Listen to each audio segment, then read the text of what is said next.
Up everyone, this is Due Diligence here. Today we're still also gonna have our mid-market analysis slash mid-market, let's just call it report or whatever you say, right? So for those of you who are interested in Wendy, because you see Wendy's have a huge spike up right here, as you can see over here, and a lot of people are saying because of it's a retail buzz, right? The thing is, it's really hard to determine whether it's actually a retail buzz or just because last night, which at a point where people are looking at like the average volume contraction and just looking at where it's at, and it's been what 1, 2, 3, 4, 5, like 5 days going down, right? What's the probability of a stock going down 5 days without going up if it's a continuous situation, right?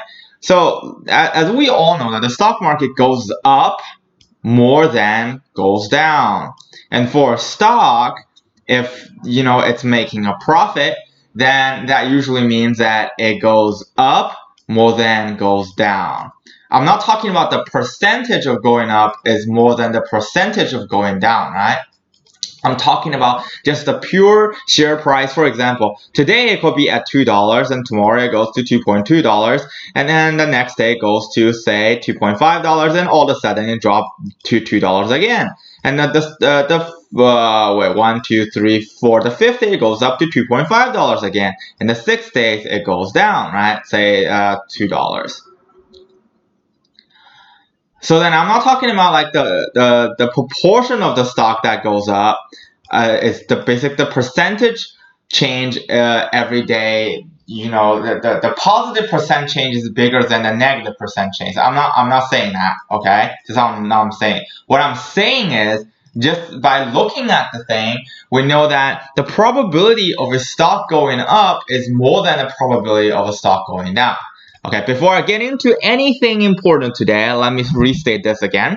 Disclaimer, on Due Diligence channel, we are not financial advisors and we do not give financial advices. Everything we say on this channel is for entertainment purposes only and for shits and giggles. And I know you're here for quality due diligence analysis and all these kind of stuff, but hey, for legal purposes and for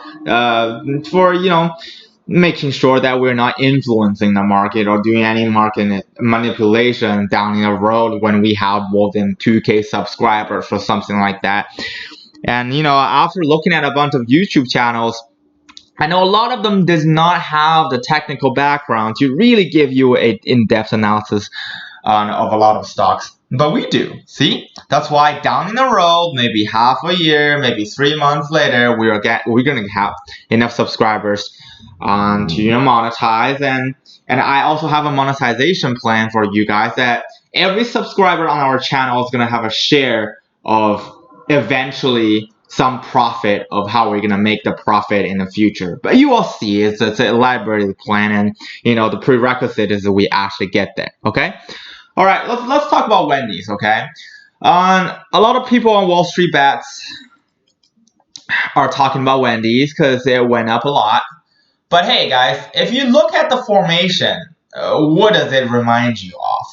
It looks like volume goes down to like over here, and all of a sudden it goes up and it opens very high and have this very long line that's showing that the buyers and sellers are actually battling to establish a fair ground of where the stock actually stands. Which means, in terms of the long-term outlook, it's not looking that great because you have this huge gap to fill or to stabilize, right? And, well, a lot of you is not going to like this. What if I find a similar situation over here, right? What if I find something that just looks like this candlestick? You don't believe me? Let me show you something. Also, I'm going to show you two different versions because I found that on Thinkorswim, the proportion of the candlesticks is actually not as aesthetic as in the Chinese software. And as you guys know, that these candlesticks are also called Japanese candlestick or Chinese candlestick. But in reality, those candlesticks are invented in China back in the days where people trade the future contract of rice back in the very, very old days. All right. Anyway, so in order to refresh, let me show you Wendy's on the Chinese app. So if you go on a Chinese app, let's go to Wendy's.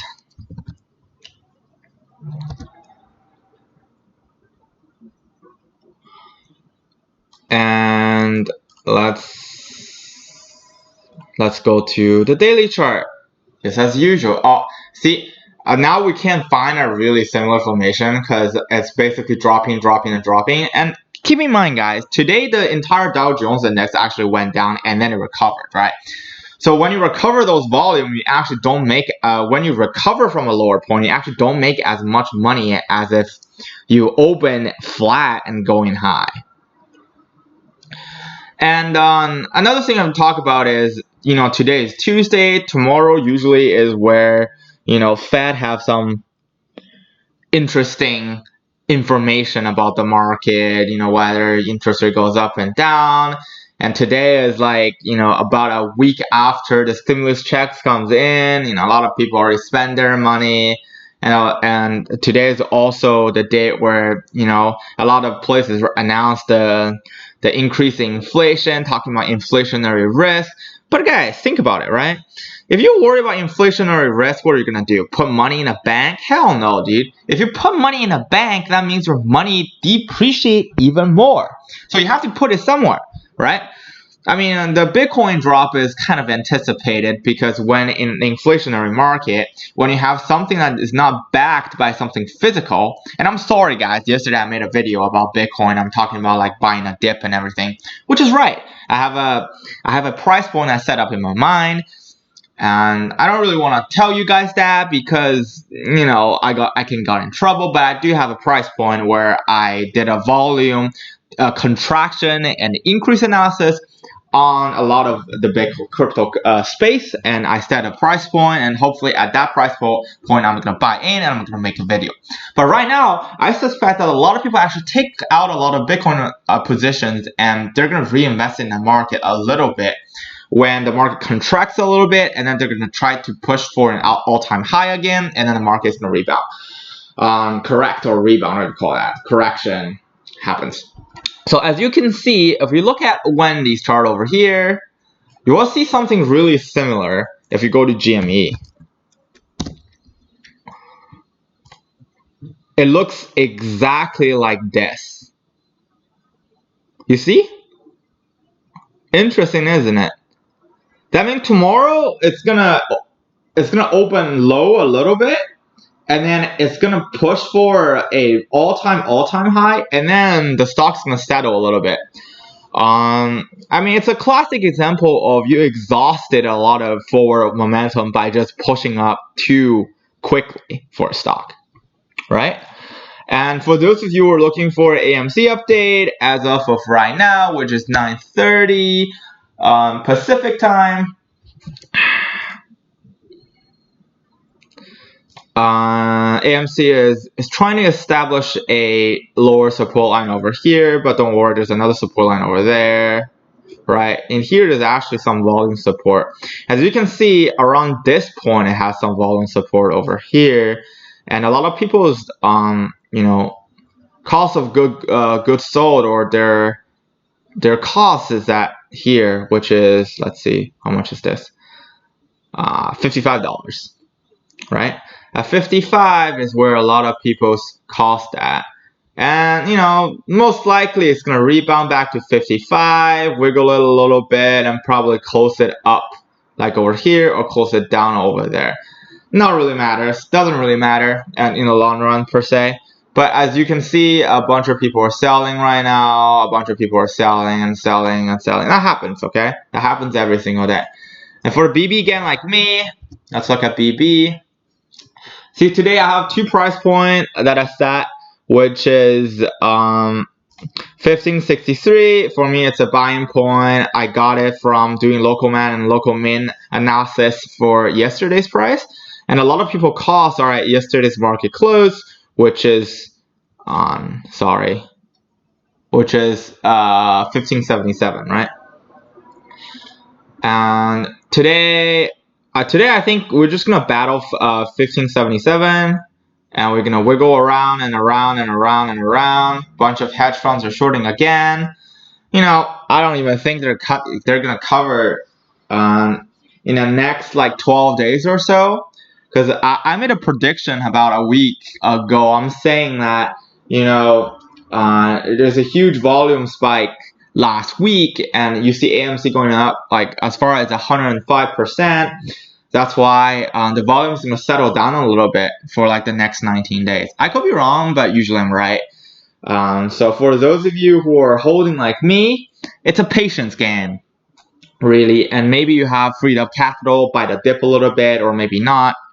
I mean, again, risk the money that you're willing to risk or you're comfortable losing. Because essentially right now, when we're battling hedge funds, we're battling a higher power per se. It's not really a David versus Goliath anymore, because eventually the market is saying that the underdog's gonna win. I'm not saying we're gonna lose. I'm just saying for hedge funds who have billions of dollars sitting there, or they can essentially cover their asses by having billions of dollars, and even if they lose, they're probably gonna get bailed out, right? Because essentially who lose most of the money is the prime mortgages. It's not really the hedge funds. I mean, they lose when they cover. But the thing is, they have infinite amount of time to cover. So let's say if the SEC actually passes a new rule that they have. So if you look online, a lot of the sources is going to tell you they have days to cover, like 5 days to cover, 6 days to cover. That's not true, because these are just a matrix of telling you their pressure points. But in reality, if you are a hedge fund, you have infinite time to cover as long as you can pay for the borrowing fee, as I indicated in previous videos. This is just iterating what is going on. And I mean, just don't panic. I mean, maybe later today I'm going to talk about the true value of BB. The true value of BB is actually higher than the true value of AMC, because BB is not as in debt as AMC. And then the reason why the hedge funds are shorting it is because it literally, as a company, BlackBerry didn't really came out and did anything special after they had their fade out in the 2000s, right? Because back in 2000, everyone is a politician that uses a BlackBerry because it's the safest phone. But right now, Apple's clearly have the market lead. But who knows, right? I mean, eventually, when we're doing this retail investor heavy style of volume squeeze, essentially what we're doing is not really a short squeeze anymore. It's a volume squeeze. We use higher volume to squeeze out the short position. It's essentially gambling, okay, guys? It is gambling, and as you know, stock market is high-end, high-stake gambling. It's safer than gambling itself because it's not really a zero-sum game. And if you go on a lot of people's stream, they're gonna tell you it's a zero-sum game. It's totally not true. I'm gonna make a video about why it's not a zero-sum game, because they truly don't understand what zero-sum game is. In here, in the stock market, you can actually cut your losses very quickly. And a lot of people are here. I got new subscribers who are here exclusively for the oil outlook. And let's talk about oil outlook. You see, I pick a lot of stock every single day, right? And in the Chinese app, if it's red, it's going up, and if it's down, it's green, right? So for BIIB, I picked it last week because I was looking at their time schedule for the FDA approval. I think it's about time, so I picked it. I didn't really buy into it, but guess what? Sometimes I'm wrong. It went up by like 50% or something like that. But it's a huge win for the company itself, right? But anyways, 2 days ago I picked this stock, and yesterday I picked this stock. It's all pretty good. If you really like my content, and later on I might tell you guys what are some matrices I look at when I look at the stocks. As you can see, most of the stocks I pick are red, which in the Chinese market or in the Chinese software, it means it's going up, and the green ones are going down. My track record is pretty consistent. as you can see. And for those of you who are here for the oil outlook, if we look at the oil outlook, well, as you can see, yesterday I said it's going to stabilize around this point, which it did, and it goes, there's a dip in the morning. It always happens, right? Because that's where, the international market trades, and our market like starts around here, I think. And you can see bullish outlook, again, bullish outlook. It's going to have a reverse flag formation, go down to the stabilization point, which is exactly at 7160. And would go lower than 7160, it probably gonna stabilize over here. It's essentially a narrowing down the tunnel or game. Like eventually, like this contraction is gonna slow down over here, right? And then you have a upward momentum, except for some shock information coming out in the market, which in the next 6 or 7 days I don't expect it will happen. So I stand by my original prediction. It's gonna go up to $73. And as you can see, I sort of slowly absorbing more shares on oil-related stocks, and I have a bullish outlook. I don't know if any of you are here for BB. I mean, not BB, for LB. My understanding of LB is a little bit different from most people in the market, right? I mean, I did bulk. I have a $66 call, and then it breaks even at like 60. I bought it pretty cheap, but like 66.80 or something like that. And I totally think it's gonna go over that line, okay? And if you go over here and look at, you can see like literally it's pulling up the 60-day average. And a lot of people invest is they look at the 60-day average breakouts, and eventually the 60 average is going to go up to about 65.34 or maybe like 65.78 if there's a volume spike. And as you know, apparels who sells bikinis and bras, sport bras, bathing suits, because the LP owns Victoria's Secret, right? And then Victoria's Secret usually have a sell spike mid-July and mid-June.